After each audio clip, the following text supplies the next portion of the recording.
बिस्मिल्लाहिर्रहमानिर्रहीम। अस्सलाम वालेकुम। तस्लीम्स खजाना में आप सभी का इस्तकबाल है। आज हम बनाने जा रहे हैं बेकरी स्टाइल खारी। बेकरी स्टाइल खारी आप घर में ही बिना पफ के बनाकर बाजार से खारी लाना भूल जाएंगे।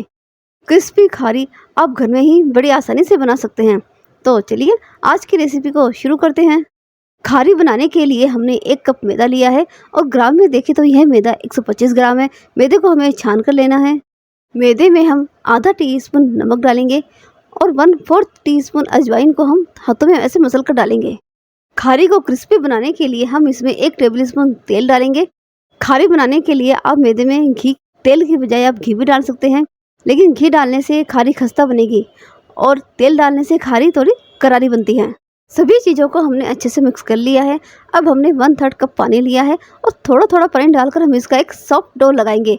हमें इसका डो सख्त नहीं लगाना है और बहुत ही ज़्यादा सॉफ्ट भी नहीं होना चाहिए, मीडियम होना चाहिए इसका डो। हमने डो तैयार कर लिया है। अभी हम इसे ढककर साइड में 10-15 मिनट के लिए रेस्ट के लिए रख देते हैं। अब हम खारी में लेयर्स में लगाने के लिए एक घी तैयार करेंगे। बाहर बेकरी वाले तो खारी बनाने के लिए पफ घी का इस्तेमाल करते हैं, लेकिन हम पफ घी का इस्तेमाल नहीं करेंगे। इसकी बजाय हम घर में ही अपना घी बनाएंगे। हम एक कटोरी में 1.5 टेबलस्पून घी डालेंगे और इस घी में हम 2 टीस्पून कॉर्नफ्लोर और 1 टीस्पून मैदा डालेंगे और इन सभी चीज़ों को हम अच्छे से मिक्स कर लेंगे। सभी चीज़ों को हमने अच्छे से मिक्स कर लिया है और देखिए कितना स्मूथ बैटर बन गया है। हमारे डो को रखे हुए 15 मिनट हो गए हैं। हम इसे फिर से 2-3 मिनट के लिए नीट कर लेते हैं। अब हम चॉपिंग बोर्ड पर इस डो को रखेंगे और डो को हम हाथों से थोड़ा सा बड़ा करेंगे।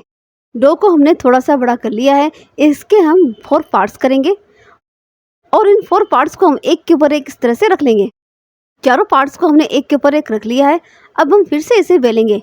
बेलते वक्त यदि आपका डो चिपकने लगे तो आप मैदा या आटा लगा सकते हैं। मेरा डो चिपक नहीं रहा है तो मैं इसे ऐसे ही बेल रही हूँ। हमें फिर से इस डो के 4 पार्ट्स करने हैं। हमने इसके 4 पार्ट्स कर लिए हैं। आप देखिए इसमें अभी से कितनी सारी लेयर्स बन गई हैं। अब हम इन चारों पार्ट्स की हम लोइयाँ बना लेंगे। एक लोई लेंगे और इसे हम बेल लेंगे। बेलने के टाइम यह लोई चॉपिंग बोर्ड की चिपक रही है तो थोड़ा सा मैदा में डस्ट कर रही हूँ। इस लोई को हमें पतला बेल कर तैयार करना है। आप देखिए लोई को मैंने बेल लिया है और आप देखिए इतना पतला मैंने इसको बेला है। इस बेली हुई रोटी को तो हम साइड में रख देते हैं। अब हम दूसरी लोई लेंगे और इससे भी हम बड़ा करके उतना ही पतला बेल लेंगे। दूसरी लोई को भी हमने पतला बेल लिया है। अब हमने जो घर में घी बनाया है इस घी को हम रोटी के ऊपर चारों तरफ कोने कोने तक अच्छे से लगा देंगे।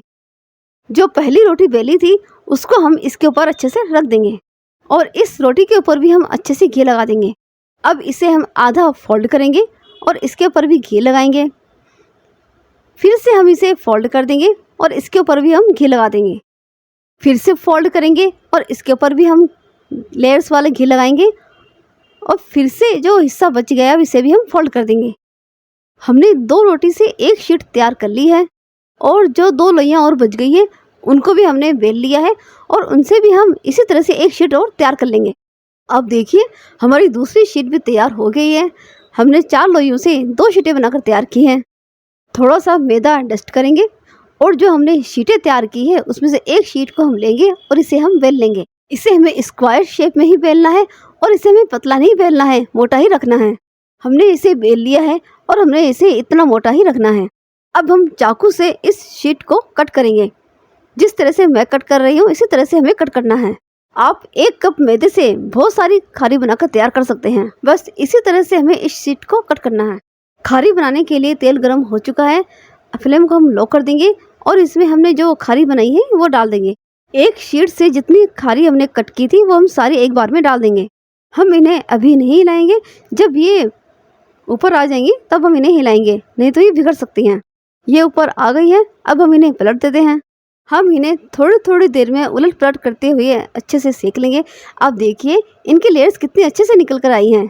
हमारी खारी फ्राई हो चुकी हैं। अब हम इन्हें निकाल लेते हैं। हमने 10 मिनट इन्हें लो फ्लेम पर फ्राई किया, फिर मैंने फ्लेम को थोड़ा सा बढ़ा दिया था ताकि इन पर कलर आ जाए। हमारी खारी बहुत ही ज़्यादा शानदार बनकर तैयार हुई है। आप देख सकते हैं जो दूसरी शीट हमने तैयार की थी उसको भी हमने बेल कर कट कर लिया है, उसे भी हम फ्राई कर लेते हैं। दूसरी बार हमने जो खारी डाली थी वो भी फ्राई हो चुकी है। आप देखिए दूसरी बार की शीट में भी लेयर्स बहुत ही अच्छे से बनी हैं। हमने बेकरी स्टाइल खारी घर में ही बनाकर तैयार कर ली है। हमारी खारी की लेयर्स भी उतनी ही बनी जितनी आप बाजार से लेके आ आते हैं। और आप इस खारी की आवाज़ सुनिए कि कितनी क्रिस्पी बनी है। आप इस तरह से घर में ही खारी बनाकर महीनों भर के लिए स्टोर करके रख सकते हैं। और हमारी खारी की मज़ेदार बात ये कि हमने इसे बिना पफ के बनाकर तैयार किया है। आप इस रेसिपी को ज़रूर बनाएं और मुझे बताएं कि आपको ये रेसिपी कैसी लगी।